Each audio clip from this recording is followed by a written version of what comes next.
Hey guys, this is Crazy Romanian. This is a rivet driver that you get from Harbor Freight. I'm going to put a picture over here on the side. It's about $6, so $7. You find it on sale. It's crazy. And a lot of people said it is shit. So I'm going to show you today that actually it's not a bad thing. I built an entire trailer with it. I've drove a lot of rivets through it, and it works really, really well. It doesn't have any fancy stuff like adjusting you know, like the head to move to a different direction for like very, very crowded thing, but for flat stuff, it actually works really, really well. I have a little rivet over here. We're gonna drive it today. 2 pieces of metal. I'm gonna connect together. I gotta drill a hole through it. So you have to drill a hole that is bigger than the rivet itself. So that's very, very important. I'm gonna drive that. I'm gonna drill that hole right now. So if you want to connect them, you know, you're working on a trailer or something like that. Basically, the rivet just goes through. And then you just put the rivet gun in. And this is how a rivet gun works. So you put it in, and then the rivet gun has enough power to pull the rivet through. So this rivet connects to 2 pieces of metal. The rivet gun has enough power to pull through this head and basically expand the end of the rivet. So that's how you connected the 2 pieces together. So all you have to do is just squeeze the gun. So once you got the pieces aligned, just squeeze the gun, and you see how the rivet is just expanding over there. And if you haven't drilled the holes too big, it should break the rivet towards the end.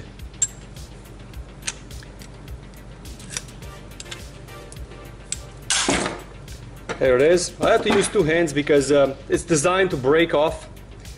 So right now you see over here the rivet expanded. These 2 pieces are basically connected.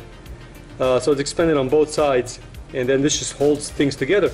So even for a big rivet, this is a fairly thick one.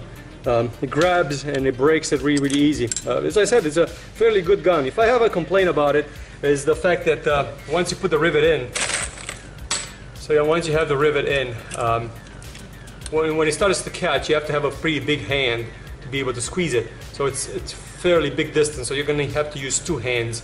Obviously you're breaking metal, so you need the power for that. So that's really the complaint that I have about it.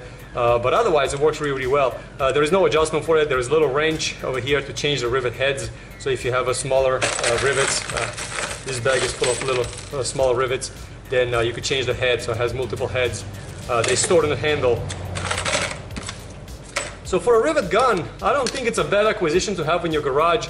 This is nothing that you would use for a big project. This is something you use for a small project or like an emergency thing, you know, like one of those tools that you don't know when you're gonna need it one day. You're just gonna buy it, keep it in the garage, and one day it's just gonna come very, very useful to you.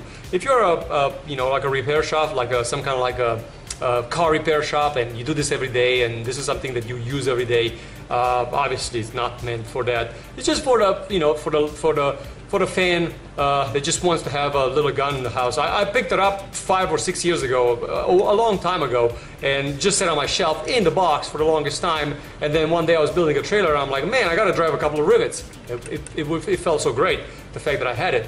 So as you can see right now, I just keep it in this little Blue Bunny ice cream bag or box. But yeah, I would totally recommend to have one of these in the garage if you're just like, you know, like just beginning to start into doing stuff. Thanks for watching. Crazy Romanian out.